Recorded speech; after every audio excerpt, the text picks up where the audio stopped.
his play, Shadow leaves while a soul black feather lands on the piano keyboards. In a mansion, the Shadow Garden group is discussing the latest updates about no suspicious activity by the cult of Diablos in the Midgard Kingdom since the incident at the Bushin Festival. This means they can now focus their attention on the situation in the Oriana Kingdom. Zeta and Ida share some troubling news about an increased flow of funds to the Lawless City, which seems to surprise the MC, Sid Kageno, the leader of Shadow Garden. That region doesn't belong to any nation and is a giant slum, and any tensions that occur there could have an insurmountable effect on the rest of the country. Sid says he can smell a bloodstorm coming as they all look out the window to look at the moon, which looks unusually red, just like the legendary red moon from the tragedy of 1,000 years ago. Everyone is troubled and starts to murmur, but Alpha takes the lead. No doubt she's named Alpha, and starts to say the Seven Shadows will handle the situation, but Sid interrupts her saying he'll take care of the money. His subordinates seem worried that he's going to go all alone, but he assures them to relax and that the moon is just as beautiful when red. Thus, they feel grateful they're able to observe its beauty because of him. Sid seems to think involving these girls makes even the red moon come to life. Seriously, their ad-libbing skills are worthy of an Academy Award. Two men arrive at the Crimson Tower ruled by the Blood Queen, one of the three rulers of the Lawless City. It's essentially just a castle of vampires. But not even the court-trading vultures dare to go near it, afraid they'll turn into hideous ghouls. The second man teases the first for being afraid, saying it's just a lousy hangout for shut-ins. A creepy-looking vampire on the roof says such lousy vermin can't be here since only the Blood Queen and her servants, or powerful guests, are allowed to enter. However, they laugh right at his face, saying they're here to hunt the queen herself, and the vampire finds this extremely amusing. He likes it when he finds people more foolish than him. He shows them what happens to those who dare to against her, as he's such an example himself. He lost his right arm and is kept here much like a pathetic watchdog on a leash. The vampire's power level is quite high, and he says he used to be just like them once, called the White Devil. They recognize him as the wanted criminal with a large bounty on his head as he leaps toward them to attack. Sid arrives at the Lawless City. It's even more of a dump than he imagined. He's led by his sister, Claire, who takes him to the Dark Knight Association for a meeting. It's an unofficial organization that exists for Dark Knights who don't belong to any public institutions. Sid remembers how in the summer of his last year of high school his journey came to an abrupt end. Or so it seemed, since he was reincarnated and one thing led to another, and he's here now. His sister had won the Bushin Festival Championship, so to celebrate he used his connections with Gamma to get dressed up and go for a free high-end dinner at Mitsugoshi restaurant. That's where Claire announced she was going to the Lawless City to exterminate vampires. That's how he ended up being dragged through the city by her. She promises to pry open a spot for him at the Knight's Order after his graduation. He understands she's just trying to bulk up his resume. This sets him thinking because he's never considered his future before. Claire will inherit the estate out in the boondocks, and he'll just end up doing some random job. He already has his own job, so he doesn't care about anything else that he'll have to do. Claire inquires about what it is that he wants to do, but he doesn't tell. Seeing Claire drag Sid through the streets, a vendor calls out to show her his latest collection of pets. The Dark Knight Little Goldie, who's all beaten up. He quotes 27 billion and offers to add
Claire drags Sid through the streets, a vendor calls out to show her his latest collection of pets. The Dark Knight Little Goldie, who's all beaten up. He quotes 27 billion and offers to add Cue Ball Quinton, another fresh catch. 2 pets for 37 million, because they're all bruised and battered. Sid seems to recognize them both. However, Claire ends up rejecting his offer, saying she has everything she needs, and they start arguing about how Sid will get lost if she lets him go. Turns out he does get lost when he leaves the inn for just a minute because he is bored. People end up giving him charity because he looks homeless, and he thinks he's living the dream life just strolling and collecting money. Suddenly, he comes across some people beating a ghoul that's a vampire underling in an alley. It's night, and as soon as the red moon shines, and with a surge of energy, the presumed dead ghoul gets up and attacks them. Sid knows a human bitten by a ghoul will also turn into one themselves. Now he sees it with his own eyes as the red moon is stimulating magical energy all over the town, and now 2 ghouls approach him. He knows he has to stop them before they spread at an incredibly fast rate. He's debating whether to put on a mysterious stranger act when suddenly a girl with red hair sees what's happening, assumes he's in danger, and kills the ghouls. She introduces herself as Mary, the ancient vampire hunter. She tells him to run if he values his life before she disappears, leaving him with a feeling of thrill and excitement. Claire returns to the inn, and it's safe to say she's furious when she doesn't find Sid there. She saves a random man at the inn from a ghoul and goes to look for him. Meanwhile, Poe and Skell are glad they were able to escape the academy and think no one will be able to find them here to expel them. The summer may be over, but their virginity is still going strong. However, they end up being attacked by ghouls who seem to be spreading faster and faster. A young girl who's clearly been taken advantage of by an old man turned ghoul is saved by Sid, who just repeats all the dialogues Mary said to him. Is he really obsessed because she's so cool? Another woman walks in and asks the girl, Marie, if she's okay, but she says the Shadow saved her. That woman seems to know the Shadow as the evil mastermind who had a field day beating up the corrupt clergy, and says he's as dangerous as any of the rulers of this city. Marie refuses to believe he's a bad man, decides to break her contract, and prepares to leave the city. Lady Yukim is informed that the vampires have set ghouls loose in the city. Poor Claire hugs a random corpse and cries thinking it's her dead brother when Mary approaches her and tells her that's not Sid. She tells him she met 2 men recently that match her description, one who was smiling in front of a ghoul just as the moon turned red, and Claire immediately dismisses that couldn't possibly be Sid.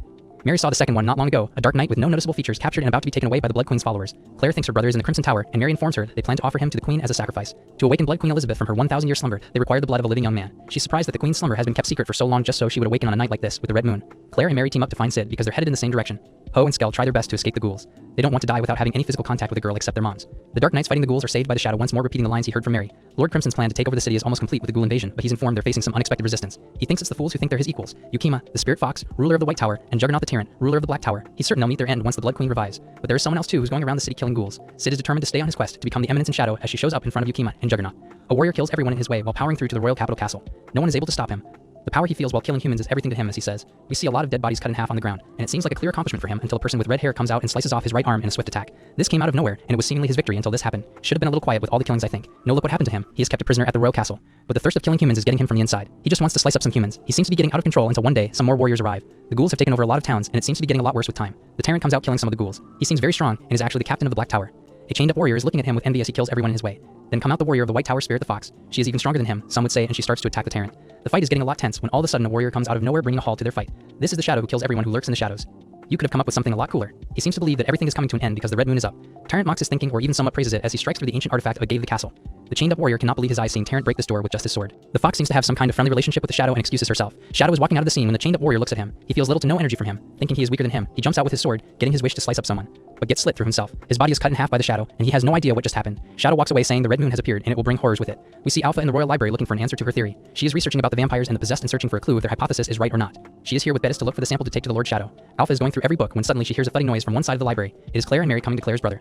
Alpha comes out to talk to themselves about their job here, which makes them a little suspicious. Apparently Alpha knows about these two. However, she means no harm as she is only here to collect samples for her theory. She explains how she has come to the conclusion that the vampires and the possessed are the same when going back to the roots. She seems quite sure that this is true somehow. Claire has a personal question for her. She wants to know if the possessed can be cured some way, but she doesn't get a straight answer. Claire wants to hurry as they do not want to wait any longer because if they do, the Blood Queen will sacrifice her brother. Hearing about her brother, one of the Bettas gets shocked and starts freaking out. Alpha calms her down, calling her 666. Her name is 666. Illuminati confirmed. Mary and Claire leave to finish their work, and while leaving, Alpha says something about experiencing Haven again that kind of pisses off Mary. Claire notices this and asks her about it after they handle a vampire. After killing the vampire, Claire wonders why Mary is acting all weird after what Alpha said. Clearly, Mary doesn't want to talk about it, but is constantly thinking about it. She wonders how the Alpha knew about Haven. Claire seems to think that Mary, the vampire slayer, was almost taking the vampire's side for a second there. But she stops her from asking more, telling her to not pry in her secrets. They are walking upstairs getting closer to Sid, the brother, when they see the Tyrant fighting the top vampires of the royal castle. He is slicing and killing them like they are toys. They are so easy to kill. The Tyrant is very cool in my opinion. As he is killing every last vampire, Mary and Claire are watching him from behind a pillar. Mary feels it is for the best to not engage in a fight with him because he is too strong. They decide to leave without making any noise when Tyrant comes at them in a split second. He can sense them easily and punches Claire out of the scene. Mary comes to help but gets sliced through herself in one strike. Claire gets up to help and offers to heal Mary when Mary asks to suck her blood to heal.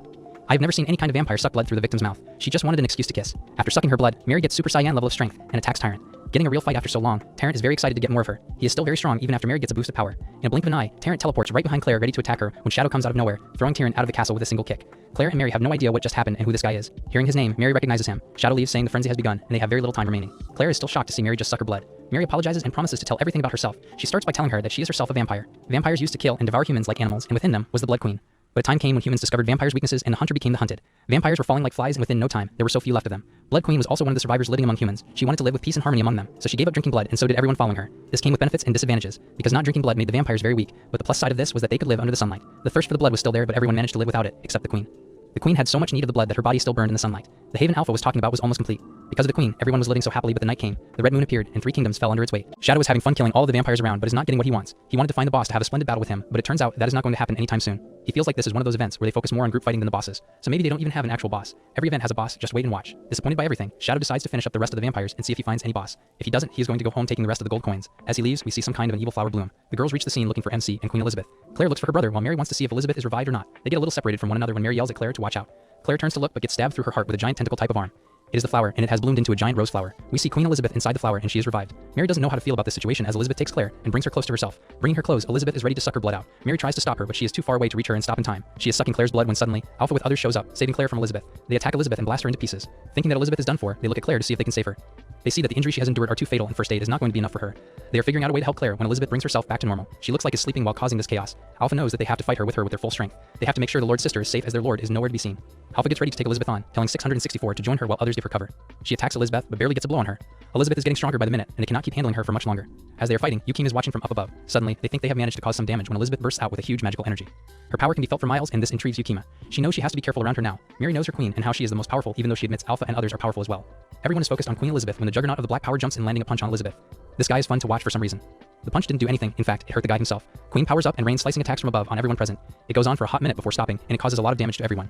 Juggernaut is fully wounded and bleeding from several spots, while Yukim is fine somehow. Mary is fine as well, but looks to see Alpha injured yet standing. She is bleeding from several places as well, while others are trying to save Claire from these attacks. Alpha asks 666 to take Claire and get out of there. She doesn't want to go, but Alpha insists that she get out as she has a lot of things yet to do for her. Alpha is about to attack Elizabeth when suddenly, Elizabeth makes her hands pop open with just a glance. The glance attacks are always very cool. I'm looking at you, Jiren. Her blood is rotting and spewing outside of her hand. This is not normal as she is possessed. Alpha turns to look, and to her horror, her other members are also enduring the same injury.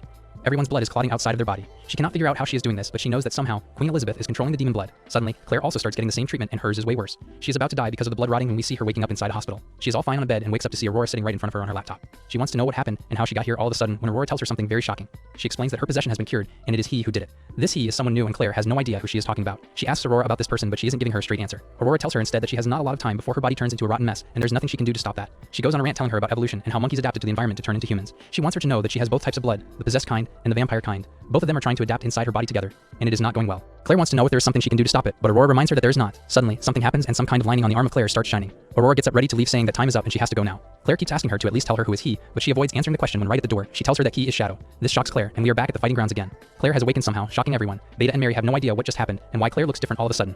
This is not Claire, but Aurora in her body somehow. She is here to take on Queen Elizabeth. Aurora looks pretty confident in herself and tells Beta that she is here to take care of everyone and handle this Queen of Mary. Seeing Aurora, Queen is alert and blasts her, but Aurora easily handles the attack. Controlling the stealing blood is not okay, and she uses Elizabeth's attack right at her, slicing her into pieces once again. Everyone is shocked to see her handle the Queen like that. Aurora wants to take this chance to quickly finish off Queen and prepare for the ending blow. Saying that she wants to hear the divine power, Aurora prepares the attack and strikes the Queen with her.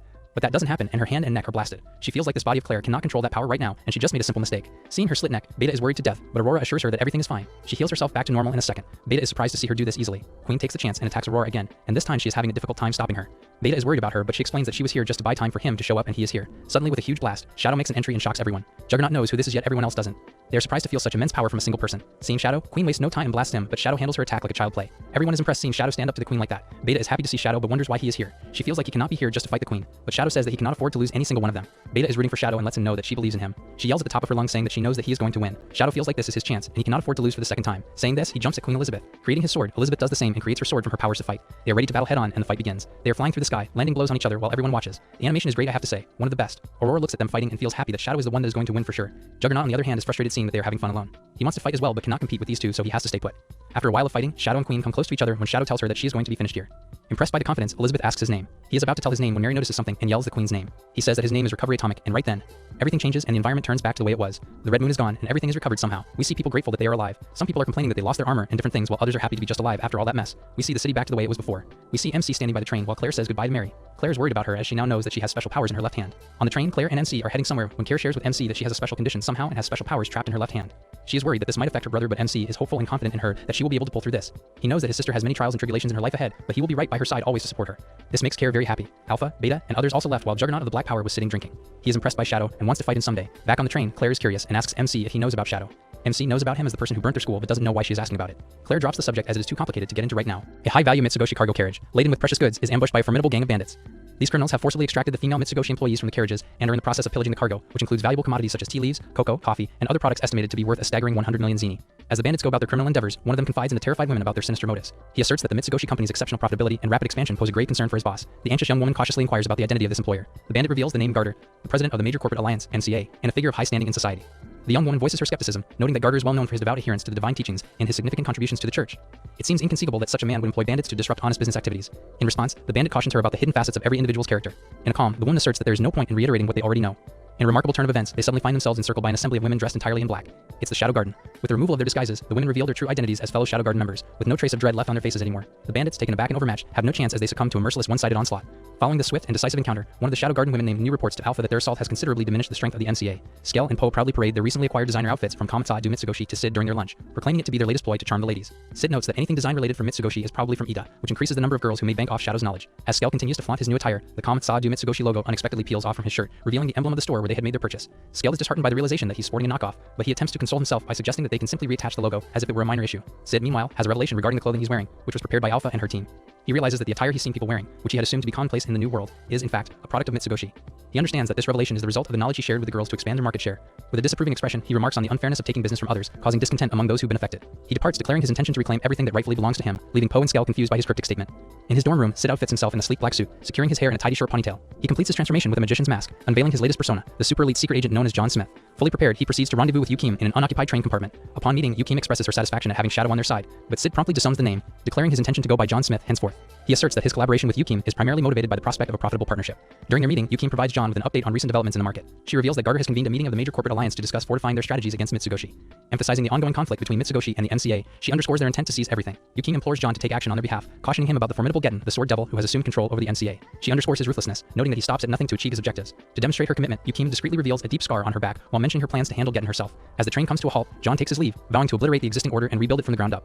The following day, NCA-affiliated merchants in the capital held a massive sale on all their products. Skell, Poe, and Sid eagerly attended to take advantage of the bargains. During their shopping, Sid couldn't help but notice that Mitsugoshi had pushed the envelope too far, making enemies of local traders and jeopardizing their own future. He remarked that their competitors would likely bring Mitsugoshi down, and when that happened, he would use the capital he had acquired to establish a new corporation, offering managerial positions to Alpha and girls. As they proceeded to pay for their purchases, Sid noticed that the banknote Poe handed over was different from the usual currency.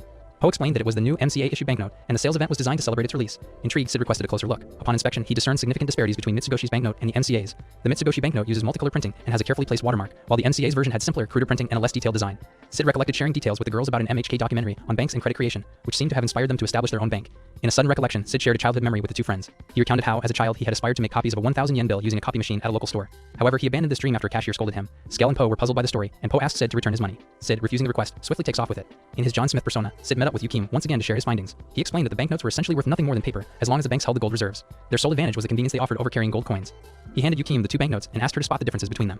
As she examined the notes, she soon realized that it would be easier to create counterfeit versions of the NCA banknotes. John proposed that they capitalize on this opportunity and profit from it. However, Yukim promptly shot down the idea, explaining that since these banknotes were only in circulation within the capital, it would be relatively simple to trace the source of any fake ones. John, disheartened, approached Yukim with a more menacing tone, pressing her to confirm if this was what she thought. Yukim pondered the situation for a brief moment, and then she put forward a plan. She suggested that they intentionally let the fake notes be discovered. Once rumors of counterfeit bills circulating in the public domain spread, it would create a credit crisis, leading to the devaluation of the banknotes. However, if they cashed out their holdings before the crisis took hold, they would be safe.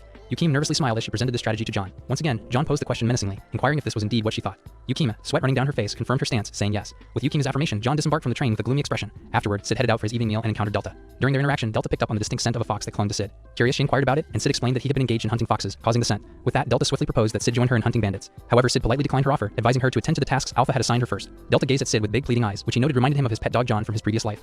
Ultimately, he conceded, promising to join her in the hunt once she had fulfilled her duties to Alpha. Garter provides Getten with a comprehensive briefing on the MCA's most recent activities within the lavish confines of Getten's adorned office. He conveys the surprising discovery that Mitsugoshi's private soldiers possess more formidable strength than they had initially estimated. In response to this development, Getten suggests deploying the Clovers, an elite assassination squad handpicked by him, to address the situation. Shadow and Delta rendezvous later for their bandit hunting mission. Delta takes a merciless approach, swiftly dispatching the bandits, while Shadow searches through their treasure. He can't help but grumble about how Delta leaves no bandits for him to deal with. However, the situation takes an unexpected turn when a muscular man intervenes, urging Delta to cease her actions. To Shadow's astonishment, she complies. The man identifies himself as Zebra, claiming to be Delta's brother, a fact that Delta confirms by detecting their father's scent on him. Zebra goes on to explain that he now serves under the Great Wolf, Getten. But before he can say more, Delta abruptly stabs him in the chest, leaving him lifeless. Shocked, Shadow questions whether it's acceptable to have killed her own brother. Delta callously responds, stating that weaklings only bring disgrace to the family. She proceeds to share that their father, the clan's chief, has over 1,000 offspring, making the loss of one inconsequential. Shadow, in an attempt to change the topic, suggests that he should visit the Therianthrope lands sometime. Delta becomes enthusiastic and tells Shadow that if he can defeat her father, he could become the clan's chief. She promises him 100 women and 100 offspring, but Sid declines her offer. Garter provides a report to Getten, informing him that the fourth leaf, Zebra, has been defeated.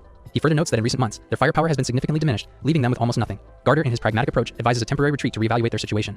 However, Getten dismisses this suggestion and asserts that Garter should simply adhere to his orders. Getten proposes an alternative strategy, emphasizing that they should intensify their offensive against Mitsugoshi and aim to acquire all of their closely guarded trade secrets. Getten dismisses Garter, then proceeds to stare out the window with his scared eyes hidden behind his glasses. At Mitsugoshi's headquarters, Gamma reports to Alpha about the company's condition. Thus far, the targeted attacks against transport vehicles have been repealed, and Mitsugoshi remains economically dominant. The major corporate alliance initiatives are ambitious, but they lack the wherewithal to implement them. Gamma confidently predicts that without Shadow wisdom, they will be destroyed by themselves. Alpha quietly reminds Gamma that under no circumstances should the connection between Shadow Garden and the Mitsugoshi company be revealed to the public. Gamma concurs but warns passive measures are the only way to adhere to this restraint. Nu interrupts the women's conversation to announce the arrival of guests. Patience does not seem to be a quality that defines the visitor's leader. Alpha instructs Nu to welcome the guests with proper decorum. Gamma interposes mid-sentence and asks for the privilege to act as host. The following silence is broken by Alpha repeating her earlier order to Nu. Confirming everyone's fears, Gamma reiterates her earlier request. Alpha finally agrees, and Omega and Chi grudgingly accompany her. The uninvited guests had entered Mitsugoshi, commenting on the lack of security. Their mission to locate Manager Luna is completed when the target confronts them on her own accord. Omega and Chai rush two of the three intruders, leaving one combatant, Leaf 1, to face Gamma. His confidence does not waver, and he judges Gamma's equanimity as a bluff. That notion quickly vanishes when a swift chop to Gamma's head only makes her complain about the dull pain. She criticizes his first attack, claiming a powerful frontal assault followed by close observation is the best approach. Gamma materializes her slime sword and begins an onslaught of continuous thrusts. While fast, the technique is a mattress. Gamma infuses her sword with magic and asks if Leaf 1 is a practitioner of the school of Western Leech and Roy fencing.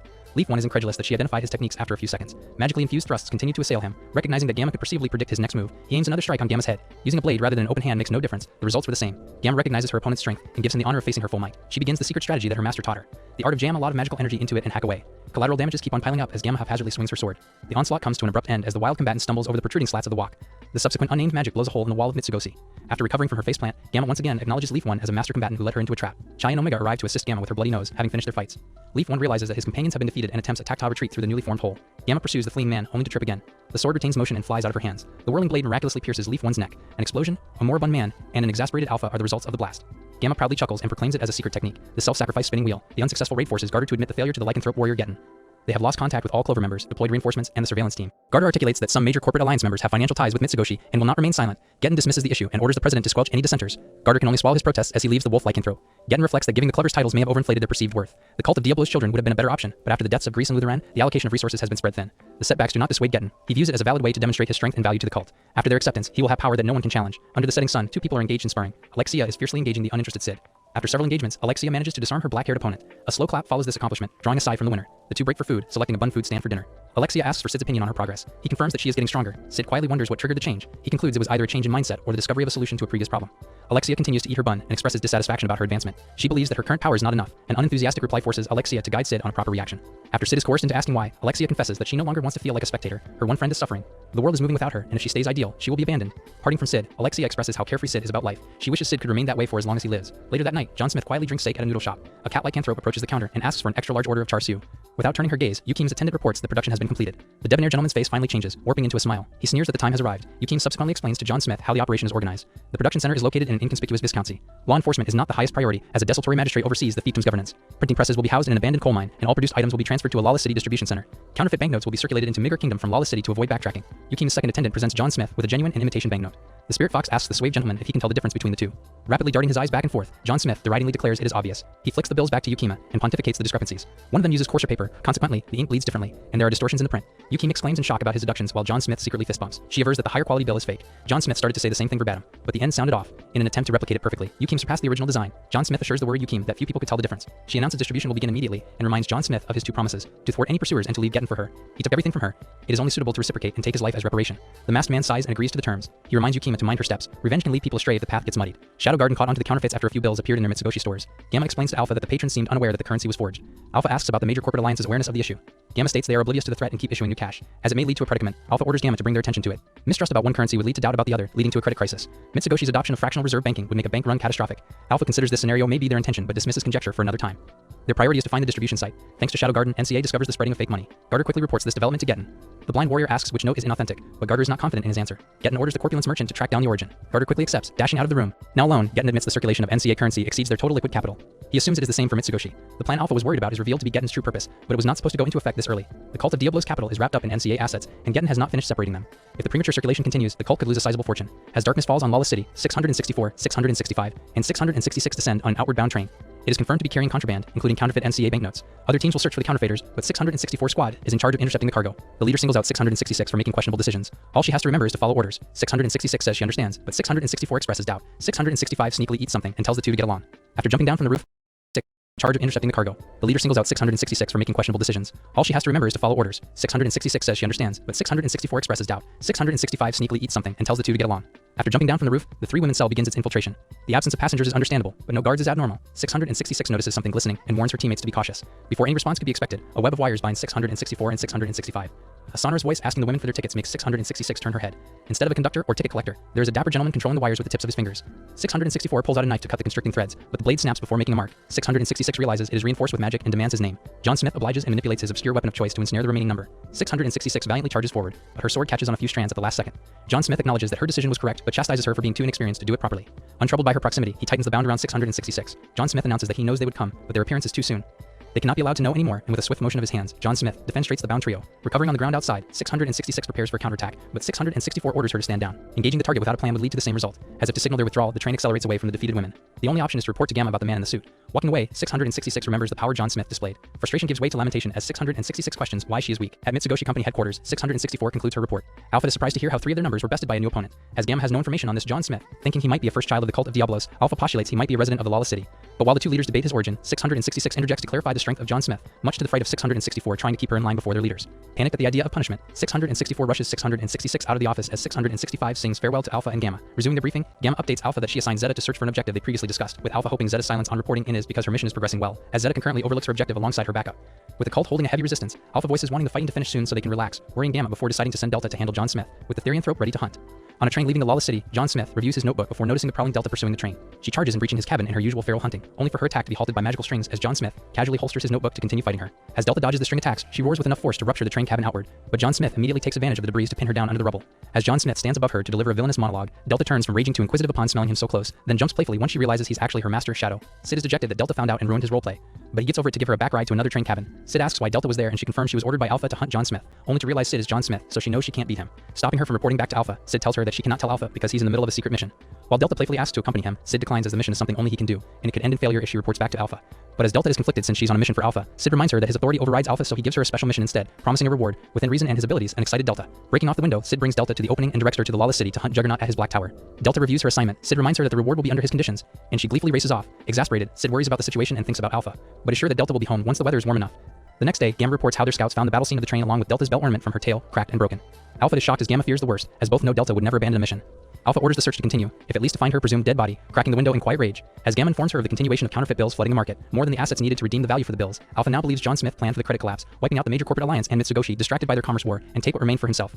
Gamma is stunned that such a man would be ambitious enough to have the market constantly generate profit for himself, while Alpha's rage reaches its peak and her mana begins to manifest in a blue flame. In Garter's office, Getten meets with 2 agents of the cult, relaying the organization's concerns about the credit collapse and the cult losing substantial holdings. As one of the agents jests about Getten's personal relationship, he is decapitated in the blink of an eye by the still-seated Getten, leaving the other agent startled. When Getten inquires if John Smith is the mastermind, the remaining agent affirms that their investigation led to John Smith, who stopped them from ceasing his counterfeit operation. Getten then orders Garter to institute inspection checkpoints at any exit from the royal capital. However, Garter attempts to clarify that, while they have clout with the city operations, the royals and night orders will turn against them, prompting Getten to kill the remaining agent to convince Garter to do as he is told. Getten orders Garter to do whatever he must to find the source of the counterfeit bills, and the scared Garter complies. Public sentiment starts to turn against Garter and the MCA over the checkpoints, with the Minister of Transportation and night orders growing incensed by the overreach from Merchant Alliance. As Iris walks home from training, she encounters Alexia with a stack of books around the castle grounds. Surprised considering her sister is out of school, Alexia clarifies that the academy is still under reconstruction, and she thought it would be easier to find specialized books in the palace archives pertaining to various social studies. While Iris questions if her sister is reconsidering being a scholar, Alexia explains that she wishes to hone her mind to know better where to swing her blade. Since what has happened since the spring earlier this year, Alexia now knows that swinging her sword at random accomplishes nothing and will make her an outsider. Alexia concludes that, in order to wield her sword in a place that matters, she must earn the right to stand there by starting somewhere she doesn't necessarily have to wield a sword. A hard-earned lesson. As Alexia mentioned, she hardly has any time for anything else outside of training. Iris quickly and quietly walks off, much to her sister's confusion. In Sid's apartment, Beta is recounting how the counterfeit bills are affecting the capital's economy, with Shadow sneezing due to the cold air despite keeping a fire pot beside him. Beta elaborates more that the royal family will take action soon and Garter's imposed checkpoints actually worsen the economy, but stops to ask if Shadow was taking notes. He confirms as much, saying it will affect the future, but he mutters not understanding something after Beta continues how the inflation now compels a state-level response, prompting her to apologize for confusing her master and willing to restart the investigation.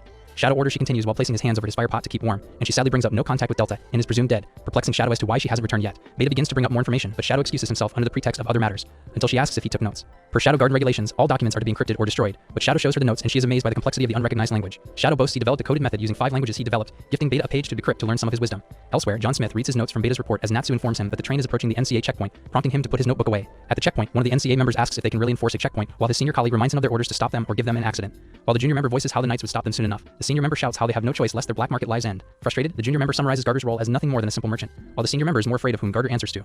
As the train nears, the checkpoint is effortlessly destroyed and the train unimpeded, prompting the senior member to hope they can go into hiding without being found by those monsters. With John Smith atop the nose of the train, he sees a figure in a shaded silhouette and is met by Alpha, who greets him before a sudden farewell. However, John Smith counters and pushes her into a defensive stance, with Alpha slowly realizing he is Shadow by his skill and technique. A devastated Alpha demands he explain himself, only for Shadow to claim he had forsaken his name for John Smith, confusing her even more as she demands to know what has happened to Delta. Darting his eyes behind his tinted mask to quietly improvise an excuse, John Smith tells the truth that he sent Delta to a far-off place. Angered at an evasive answer, Alpha blazes with her magical energy as she retorts that his statement tells her nothing. Voicing how she can't understand what he does, Alpha still confesses that she wishes to be there for him, to help the man who saved her life, and asks if he doesn't need her anymore. John Smith evades the question by telling her that she'll soon see that this is the best choice. But Alpha swears she won't keep dragging him down and activates her new powers. Although John Smith moves to restrain her, Alpha can replicate the vampire mist form and eludes his magic threads. Alpha puts up a resistance, stating that she can still support him as she moves in for an an attack. However, Sid catches her blade by the tip and explains that while enemy attacks cannot land, she can just as easily dodge, and the major weakness of solidifying to attack isn't enough return on the risk. Yet while her mist form is cool for flying, he points out that being mist reduces her mass, rendering her to intense blowback effects. Sid resumes his John Smith persona to use a tiger kung fu stance, shattering the train car windows upon stomping his foot, and channeling the force of his footwork into an iron palm thrust. Alpha solidifies, reaching out in vain to catch up to her mentor, only to land on the tracks as the train marches on and crying in the snow for him not to leave her.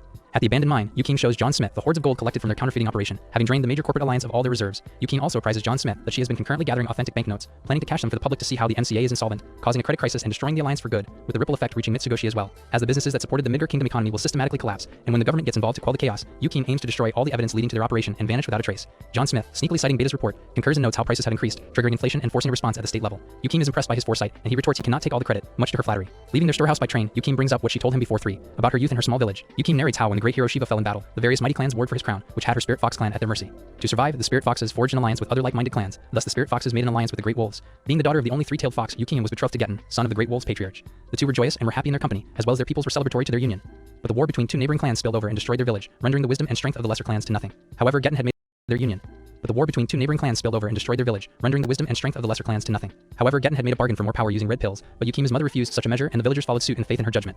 Getten angrily jeered her choice as his path could have stopped all the bloodshed, and confessed to killing her to protect Yukime from the war. However, Yukime rejected him and retaliated, leading to a wrathful Getten slicing her back and leaving her barely alive. When he departed in pursuit of power, a barely cogent Yukime heard him succumb to injury by an undiscerned source. After losing her village, Getten became Yukime's arch nemesis as she lived as a prostitute to survive, learning and slowly acquiring power until she rose to become queen of the White Tower in the lawless city. Yukime asks if John Smith realized her true motives now, not to build a fortune but to bring Getten down and end him. However, in Sid's usual distracted mindset, he was wondering if circumstances were similar to someone else. Planning to conclude her story with Getten, Yukime bids John Smith farewell and hopes he'll await her return, trusting her to be successful. Back in the lawless city, Delta howls in the night over the raging inferno where the Black Tower once stood. The circulation of counterfeits has destroyed public confidence in the major corporate alliance banknotes. Citizens in the royal capital find paying for commodities increasingly challenging as more businesses refuse MCA's paper money. Exchange for gold is likewise becoming difficult as liquid assets dwindle. Mitsugoshi Company's notaries have remained legal tender, but trust has diminished. As thousands of citizens form lines outside Mitsugoshi's main bank, morale is low in the higher ranks of Shadow Garden. Yama gazes at the forming crowd. After closing the curtain, she falls into silent contemplation. Ida's sullen eyes decipher Shadow's coded message, while Beta and Noob discuss the company's monetary projections. Their worry soon pauses the conversation, and they gaze dejectedly at a room. Alpha has isolated in the main office after learning John Smith was Shadow. Curled into a ball by the fireplace, she laments the perceived betrayal. Outside an MCA bank branch, men in suits load suitcases of gold coins into a carriage. A bystander comments that they have been seen redeeming banknotes at other bank affiliates. The citizens gaze back at the bank, only to find a locked door and a closed sign, escalating the already elevated distrust of paper currency. Yukime savors the result from afar and walks away from the disgruntled mob. As the situation continues to spiral, Getten demands answers from Garter. He informs the lycanthrope warrior the source of the counterfeits remains an enigma, but Yukime is the mastermind. Garter elaborates that carriages transporting exchanged gold were identified as Snow Fox Corporation vehicles. The company acts as a front for the White Tower, and the wagon's conveyance of gold coins follows an identical route as the counterfeit bills. An incredulous Getten tries to rationalize the revelation, knowing Yukime turned to prostitution to survive. The sound of the bell startles Getten out of contemplation. Garter, lacking the therianthrope senses, questions his sudden reaction. Getten senses her formidable presence amid the crowd. He clutches his pocket watch, adorned with a braided lanyard and bells, and orders the carriage to stop. The situation has not changed at the Mitsugoshi Company's headquarters as Gamma watches over despondent Alpha. Gamma updates her about the MCA closing storefronts due to insolvency. Citizens' unrest has reached a boiling point, and bank riots are breaking out. Customers are also racing to Mitsugoshi banks to exchange what they can for gold, overwhelming their company cashiers. Liquid reserves are proving inadequate for the exigency. Gamma reports they only have a few days left before their vaults are devoid of gold, adding their domestic and foreign assets would not stave off a credit collapse. A projected graph New receives confirms the situation. A steady upward trajectory turns into a steep decline. Gamma suggests plans to stop the escalating bank run, like showing enormous stacks of gold to placate public anxiety, but Alpha dismisses the idea. Shadow was John Smith. He instigated the credit crisis, which must have been what he wanted. Gamma denies Shadow abandoning them, but Alpha rationalizes the situation differently. Even with all the wisdom and resources he shared, they did not meet his expectations, thus he discarded them. As Alpha recalls her pledge to Shadow, a crestfallen Gamma slumps to the floor. If that is what you wish, I will give you my life. New enters, finding the two leaders in a depression. She chooses to begin her report regardless of the room's atmosphere. Investigations revealed solid evidence that Getten was a cult of Diablo's agent who conspired to circulate counterfeit bills in a plot to bankrupt Mitsugoshi. Gamma satirically expresses flattery as the cult saw Mitsugoshi as a threat without knowing their secret affiliation with Shadow Garden. Shadow foresaw the plan and took advantage of the company's economic warfare. Gamma's comments prompt Alpha to have an epiphany. The cult of Diablo's objective of circulating the counterfeits had not commenced. Instead, Shadow took the initiative. Shadow created the whole scenario by distributing the counterfeits under an alias while cutting off contact, but Alpha is unsure of the purpose. Interrupting Alpha's cogitation, Bet enters with news that they successfully cracked Shadow's code and offers the translated message. Reading it, Alpha joyously sheds tears and sniffles that their master did not abandon them. In the note, Shadow clarifies that he has turned traitor. He has to forsake his name and begin printing counterfeit bills with an accomplice to bring his plan to fruition. All the gold exchanged for counterfeit MCA notes is stored where his sister was previously held captive. Shadow concluded they might resent him for it, but he maintains that his choice was for the best. The trio expresses joy and marvels at Shadow's ingenious stratagem and remarkable foresight. To counter the cult's plot against Mitsugoshi, he utilized their scheme against them. He collected a tremendous fortune for them to survive the economic crisis. The cult will lose the MCA for a financial and trade partner. Beta attests that the cult chose the wrong battle because Shadow's comprehension of credit creation is unrivaled. Gamma praises his bold effort to collect the funds, conscious of the precariousness of a credit collapse. Shadow concealed his identity to remove any traceable connections from the counterfeit banknotes. It hid the link between the Mitsugoshi Company and Shadow Garden. Beta concludes that Shadow chose a spot they were familiar with to mark where they would need to go to recover their gains. In fooling your enemies, first deceive your allies. All that remains is the retrieval of the gold. Alpha recalls how he told her she would understand when his plan was finalized and that it was the best option. She concludes that he was correct. Gamma hesitatingly asks after Delta, but Alpha reassures them not to worry and calls to an open window. Delta's ears and then face slowly make an appearance. Beta and Gamma hug her as Delta tries to justify her absence. Delta begins to clarify that she was on a confidential mission for Shadow, but stops the explanation. The information is a secret. Alpha tenderly reproves her grammar, as Sid would not use redundant compound adjectives. The trio continues to hug her, much to Delta's confusion. That evening, John Smith rhapsodically slaughters more men looking into the counterfeit production. Lone overtime work without proper remuneration is of no consequence. Yukime expressed no interest in monetary gains, and Sid is welcome to keep all the profit. Returning to the cave, Sid contemplates shadow broker scenarios as he prepares to conclude the operation.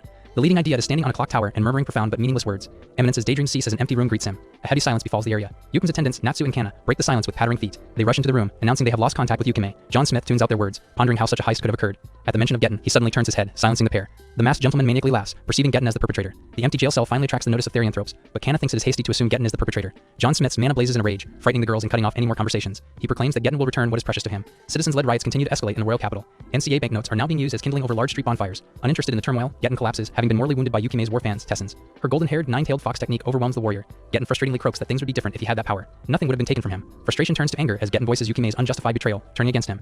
As he rants about how he could do more with money and power, Yukime confesses that something unknown has altered him.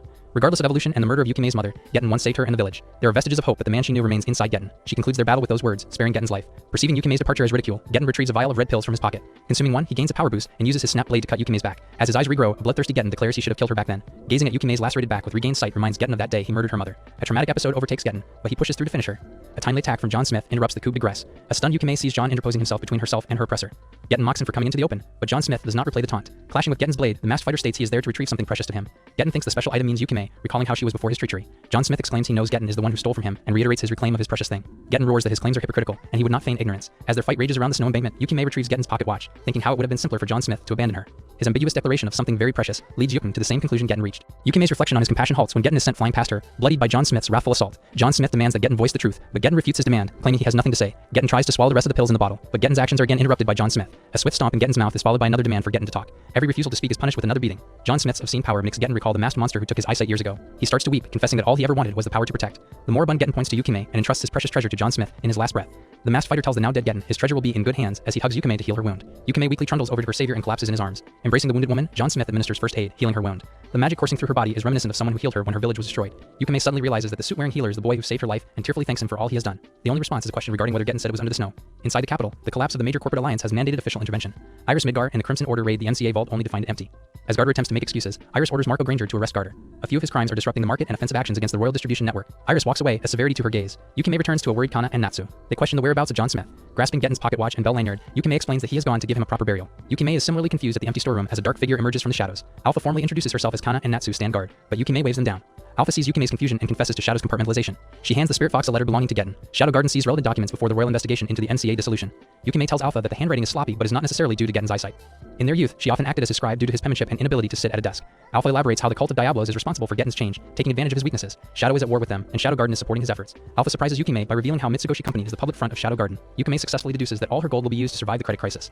Alpha understands if Yukime wishes to feel betrayed by this revelation, and Shadow is ready to bear responsibility. The Spirit Fox instead expresses only gratitude and accepts Alpha's proposition to join their ranks.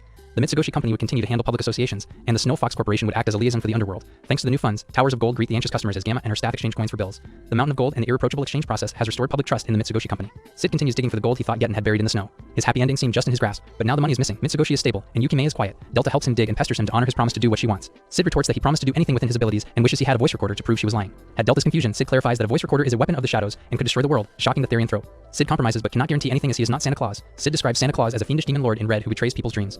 Those crushed dreams and despair are used to paint his robe red. Delta expresses alarm at this revelation. Sid explains that he was not immune to the red demon lord's powers. Santa betrayed him because his dream never came true. Delta asks what his dream was, but Sid stops himself from revealing his eminence in Shadow Goal. Sid has decided never to tell people what matters to him. Circling back to the point, he is not Santa and cannot give her anything. Delta points out Santa does not give people what they want either.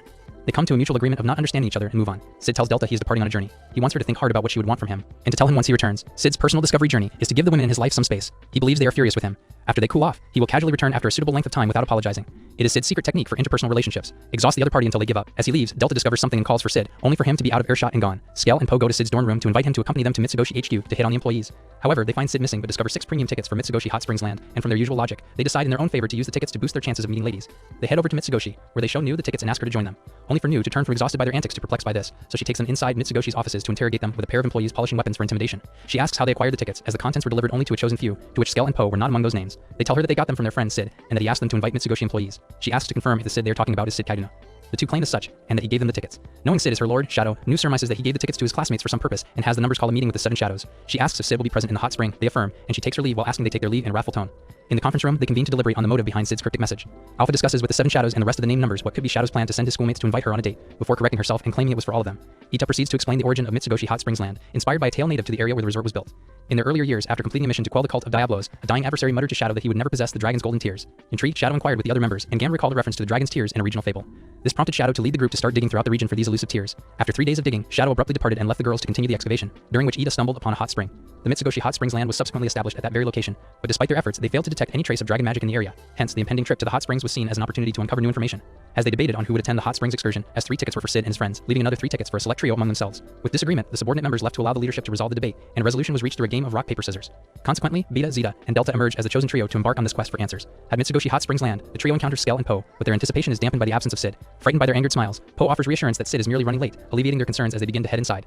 Despite the setback, Skell and Poe forge ahead with their date, attempting to apply insights gleaned from the book World's Best Love Tips, Your Heart-Pounding First Hot Springs Date Edition, by Count Virgin Boy, albeit with the author's recorded little success. In the meantime, given how there's no battle or mission, Alpha speculates that Shadow's mission might have been to encourage them to unwind and take a reprieve for once in their 5 years of activity. Just as this notion circulates, Epsilon asks Chi and Omega if there is any trouble, but aside from Nu taking paid leave for the grand opening, Chi found no troubles. However, Ida arrives with a report disclosing the detection of an anomalous magical signature underground. In the females-only bath, Zeta contemplates the mission's purpose and can only conclude with the significance of the dragon's tears. Lambda proceeds to narrate a shadow play of the dragon's tears legend. Once upon a time there lived in the land a kind and gentle princess who rescued a small dragon separated from its clutch. The princess and the dragon became friends and grew up together, but their peaceful and happy days were ended when war broke out. The dragon fought to protect the princess, fending off 100,000 soldiers despite being afflicted by deep wounds, but returned to find the capital in ruins. As the princess was about to breathe her last, the dragon implored her to open her eyes and begged they could soar through the skies together once more. As a tear fell from the princess' lifeless body, the dragon then began to weep uncontrollably until hot tears flooded the land, covering the entire kingdom. The princess awoke to find a mysterious hot spring filled with the essence of life, but the dragon was nowhere even as the princess called the dragon's name, and received no response. In the midst of the contemplative atmosphere within the females-only bath, Zeta speculates that the key to Shadow's objective may be concealed within the legend, while Beta complimented Lambda's performance. Meanwhile, Skell and Poe poorly attempt to discreetly observe the ladies' bath, but Ida sprays their eyes with an eye-irritant mechanism. The unexpected result of their tears falling into the hot spring triggers a surge in magical energy. Replicating the effect on the boys proved fruitless. Connecting the legend to the princess's tears, Zeta formulates a hypothesis. Ida, seizing on this revelation, decides to employ Beta, the self-proclaimed lovely elven princess, as the source of tears. Employing a less than dignified tactic, Ida goads Beta until she succumbs to tears. As Beta's tears mingle with the hot spring, a seismic tremor courses through the land. With the event drawing public attention, Alpha and her group convene in the public area and find the water in the Mitsugoshi Hot Springs land main pool taking on a form of a dragon, prompting chaos. As Alpha ponders if this was what Shadow had meant, Beta and her group return as Gamma swiftly commands the Mitsugoshi employees to safely evacuate the guests.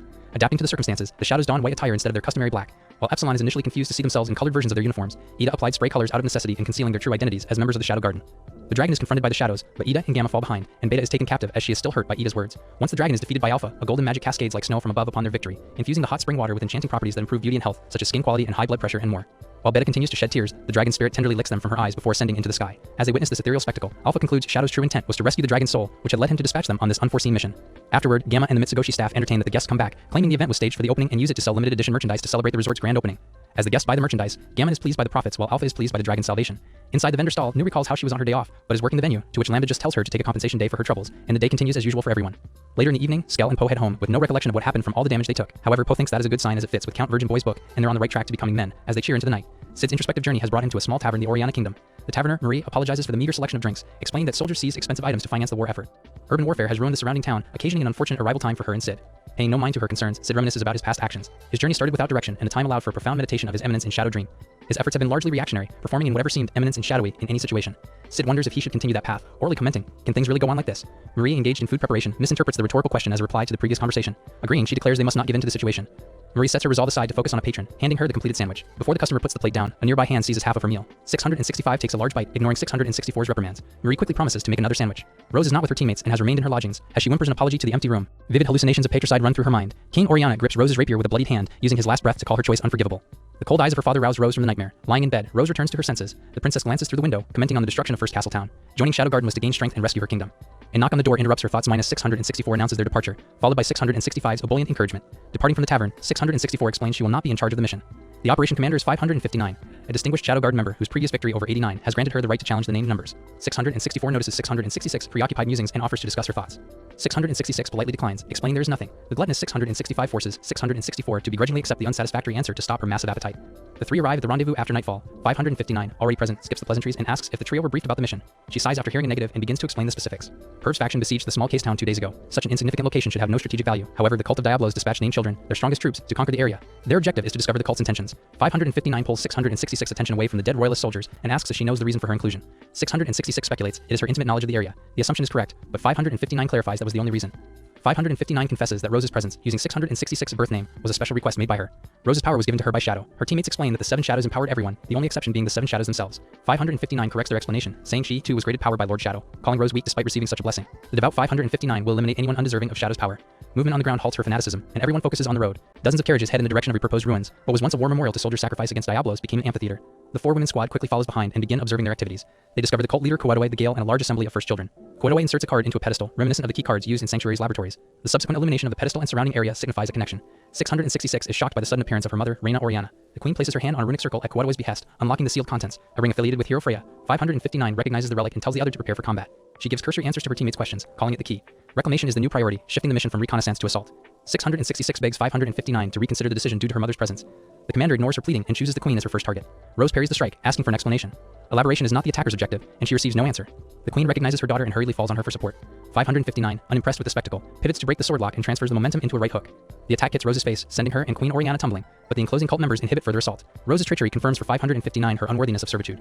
Undeterred by the cult's children, she delves into the throng to assassinate the traitor. In Migger's capital, new reports to Gamma that the first castle surveillance team has engaged the enemy. The Longing Gamma acknowledges the report. 559 overzealous behavior is nothing new. Hearing that Rose encountered her mother and Pervashat was absent, Gamma wonders if it was all a trap. Shadow's Garden's interface has not uncovered Mordred, the ninth seed of the round. He is the puppet master behind the Oriana Kingdom's circumstances. Gamma accepts the situation and continues to glance at a newspaper. Princess Rose's return is the leading article. Mordred patience is not shared amongst his subordinates. Pervashat's anxiety is apparent. The civil unrest and Shadow Garden's continuous harassment have thinned his troops. Oriana Kingdom's security has significantly reduced, making it a perfect time to strike. Gamma orders Nu to deploy numerous troops and leave Rose to the cult. Shadow has set up present circumstances, but Gamma still questions how it will end. Back at the tavern, Sid is pondering the present situation. There is a succession battle between the Royalists and the Perv faction. He is confident that an Eminence and Shadow opportunity will present. Sid's idea is that an unknown figure emerges, ending the dispute by guiding one faction to victory. Rose seems like an ideal candidate. His uncertainty about her recent regicide gave him pause. His first thought was a betrothal dispute, however, her resolve was one of conviction, to do whatever it took to be queen. Sid will help Rose's tyrannical ambitions and make her the next monarch. After becoming a despot, she will inevitably be a roadblock for the heroes. The Eminence and Shadow will stop the evil queen, putting aside past emotional attachments. Marie's waitressing is interrupted by the sound of the door slamming open. 3 menacing men announce it is the war effort collection time. Marie protests their demands, reminding them she gave everything not too long ago. Watching their argument, Sid views it as a perfect opportunity to return to his roots. One of the intruders suggests that her body could be an alternative form of payment. Mob Sid screams, stuttering at them to stop. The 3 men beat Sid and take their spoils, paying no heed to the crumpled boy.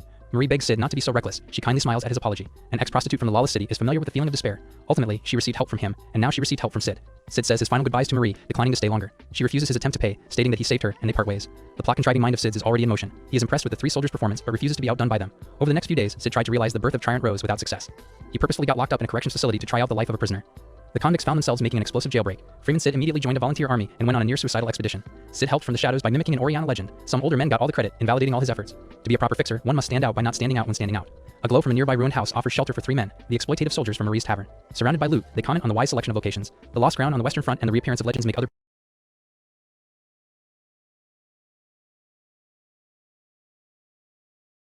postings less profitable. There was a rumor about recently discovered treasure on the other side of the mountain. A voice asks for details, but the soldier warns that asking questions is a poor decision. Blood slowly trickles out of his comrades' bodies as he obliviously explains that departing is to their advantage. He suggests adding a few women to their possessions and proposes Marie as a start. The only response is the sound of rummaging from a black-haired boy. Noticing his dead allies, the man jumps up and demands an explanation. The intruder jovially explains that if one covets something, taking it is acceptable, even through murder. Dropping a bag of gold into a duffel bag, he says lawless city rules are delightful. Might makes right would make his actions acceptable. The last thing the soldier sees is a black tendril whipping toward his face. A bloody Sid begins to leave, but he stops and looks back, his red eyes glowing in the dark. Marie's account balance is woefully inadequate for demand. If she disregards rent, there are insufficient funds to replenish stock for the next day. It would have been better to ask Sid to pay, dignity notwithstanding. She supposes that in the end, she must fall back on selling her body. Marie abruptly stands from a muffled sound outside her door. Cautiously, she opens the door and discovers a bag of gold coins. A gust of wind gives her a glimpse of a man in ebony. The wind's intensity forces Marie to close her eyes. He is gone the next time she opens them. Gazing down at the gold, she tearfully thanks Shadow for watching over her all this time. Under the full moon, 559 dismembers a named child. Koedaway the Gale articulates his amazement at the death of heat blast, windstorm, dry wind, and cool breeze under her sword. She fought continuously for 3 days and nights, her strength decimating all his first-named children forces. Koedaway recognizes she has reached her limit and knocks 559 to the ground. A simple death cannot quell his anger. He will make sure she and her teammates die from torture. His losses will be worth it. With the acquisition of the key and Rose Oriana, he can surpass Pervashat and become the next knight of the rounds. A black figure against the moon brings a crazed smile to the moribund female warrior's face. She euphorically shouts that her savior has arrived. Purple magic enshrouds 559's body, and she moans in ecstasy. Koedaway is incredulous as her severed left arm regenerates. With newfound strength, 559 turns the last man standing into red slime. Blood rains down as 559 voices her profound admiration and desire for Shadow. 664 and 665 thankfully gaze over their healed wounds, questioning the appearance of their lord. 559 cheerfully greets the slowly deciding Shadow. He starts to ask about the treasure's whereabouts but quickly switches to ruins mid-sentence. 559 falls to one knee to report 666's betrayal. Not catching his slight confusion, 559 declares her unworthy and requests the right to assassinate her. 664 and 665 come to their teammates' defense, clarifying that it was to protect her mother. Interpreting it as corporate espionage, Shadow ignores their squabble, having had enough commercial and traitorous shenanigans. A newspaper article with the headline Princess Rose announces marriage to Chancellor Ashat lands in his hands. Shadow mana explodes around him, inducing an ecstatic look from 559 and an anxious look from Rose's teammates. Before 664 can protest, Shadow blasts off into the air. Soaring through the air, he fears the Eminence and Shadow performance will be compromised. If Rose marries, her purpose of becoming a tyranness will be lost. He disappears into a purple glint, shouting to the absent Rose that he will pursue her. Lambda walks out of the bus to allow the rest of the girls out. Chai and Omega call for her, and Omega asks if that was all for the additional troops since Lambda was there. Lambda negates Omega's statement and says she has one more batch to take care of. She was there solely to confirm something from the people on site. Omega demands what she's there to confirm, to which the woman replies that it was about number 666. The number refers to Princess Rose, Oriana, and Lambda believes that the princess betrayed them and has become one of the enemies now. But Chai thinks that things turned out to work that way, and Omega stands with him. He says that calling what she did betrayal would be a little too much. Lambda couldn't say anything to that, but still stands firm with the fact that Princess Rose turned her back on her teammates. The girl seems to be really hurt because she was her instructor and the princess disobeyed her. Lambda wants to decide judgment for number 666 herself, but considering the situation right now, that wouldn't be possible anymore because even 7 Shadows can't do that. That puts Lambda in a state of shock, and that's when she realizes Lord Shadow will decide the princess's judgment himself. And considering how merciless Lord Shadow is, things don't look pretty. Omega and Chi make it crystal clear that no one has any authority over Princess Rose's decision, and Lambda can't do anything but accept it.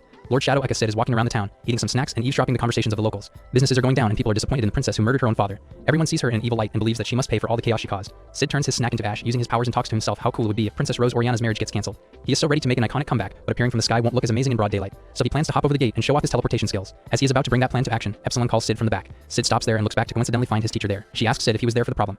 They seem to be talking in codes to prevent any royalty issue. Anyway, Sid tells Epsilon that he was there for the problem and thinks Epsilon happened to be there at the right time. The woman gets flattered and says it's all thanks to the power Sid gave her that she can be of some help now. She finds it amazing how indistinct the country is towards everyone when it comes to art. Epsilon keeps on talking while they walk through the royal palace, and according to Epsilon, she can do so because of Lord Shadow. Sid reminds her of piano, so she thanks him for making her the best piano player. Epsilon keeps making her breasts touch Sid's body, and he figures that they are 99% slime. He finds out that the one is trying to shake them with the help of intricate magic control. He goes on to describe how Epsilon is going as far as to incorporate chaos theory into her fake shakes and overdoing everything. Epsilon keeps on walking weirdly, and Sid's silence makes her question if something was on his mind. Sid is smart with everything and flatters her by saying that he's thinking of the fruit of her efforts. He's clearly thinking of some different fruit there. Epsilon whispers in Sid's ears and says that all of her spies are keeping an eye on their target, which is again, Princess Rose. As she is talking to Sid, someone calls her from behind, and she recognizes the man instantly. It was Duke Perv Ashat who's standing there with a bunch of other men behind him. He asks the girl if she is going to perform for them at luncheon. He was right, Epsilon was there to make her new piano piece known by performing there. Duke Perv compliments her work, and the woman hopes her music brings comfort to the grieving soul of Princess Rose, who is mourning the death of the king, her father. Princess Rose's fiance apologizes to Epsilon, saying that the princess won't be attending her performance due to her condition. Duke's Duchess starts to laugh, and Epsilon, with intended irony, says that it must be hard for Duke considering the situation. The man takes it too seriously and starts blabbering about being a great husband. Meanwhile, Sid is busy reading right through the Duke pervert. Sid believes that Duke Perv Ashat is living inside an evil mold. He thinks how hard it must have been for the dude to acquire such a name. Duke then notices Sid and asks Epsilon who he is. She tells him that Sid is her most favorite student whom she cherishes a lot. The NPCs in the back get shocked to hear that, and Epsilon tells them that she and Sid share a secretive relationship. Duke then humbly asks the woman if Sid is allowed to enter the royal palace. Epsilon assumed that bringing a guest in wouldn't cause any problem, but the protocol for the place had been changed. Epsilon asks if they'll need to reschedule, but Duke had a solution to their problem. He says that Sid will be allowed in if he plays a piece for the people there. Like that, he'll get to see how talented Epsilon student Sid actually is. All the while, Sid is in his own delusional world and likes how coolly Duke plays the role of a villain. He admires his spirit and thinks he'll shock the villain just as much by being the great pianist of a background character. The royal people express their surprise after finding out Epsilon had a student, and they have great expectations towards the guy. Sid notices how packed with jewels the rich people there were, and he compares them to regular citizens who are barely living through the chaos. He finds it all unfair and wants to avenge the poor citizens for what they've been going through all along. Then a maid sees Sid playing piano and gets completely lost in him. Lord Shadow's piano skills amaze the audience and find his piece to be really beautiful. Epsilon is busy capturing Sid on the stage with tears in her eyes too. While everyone is busy watching and complimenting the guy performing on the stage, Sid magically steals all the expensive jewels from the men. He then finishes his part and stands up to receive applause from the audience. Epsilon is crying tears of joy and says that everyone has finally experienced the real Moonlight Sonata. Epsilon says some words of compliments for Sid while he silently steals the riches. Duke Perv Ashat was impressed by Sid's piano skills too and couldn't resist asking him his name. As Sid is about to introduce himself, Epsilon barges in and says that the guy can't introduce himself since he's still a student. She will allow him to reveal his name after he's done with his education. Duke says that everyone in the hall is going crazy over the dude and wants to know his name. Epsilon says the guy isn't allowed to do any of that at the moment. Sid, on the other hand, is busy observing Duke's pocket. He can sense something inside, so he uses his magic to look through. He sees a ring shining inside, which is most likely the wedding ring reserved for Princess Rose. Duke and his NPCs are busy conversing with Epsilon, and Sid seizes that chance to get his hands over that very ring as well. He gets all the jewels out to show them to Epsilon aka Master Sharon and tells her that he will go out to look around the palace more. Epsilon knows what he's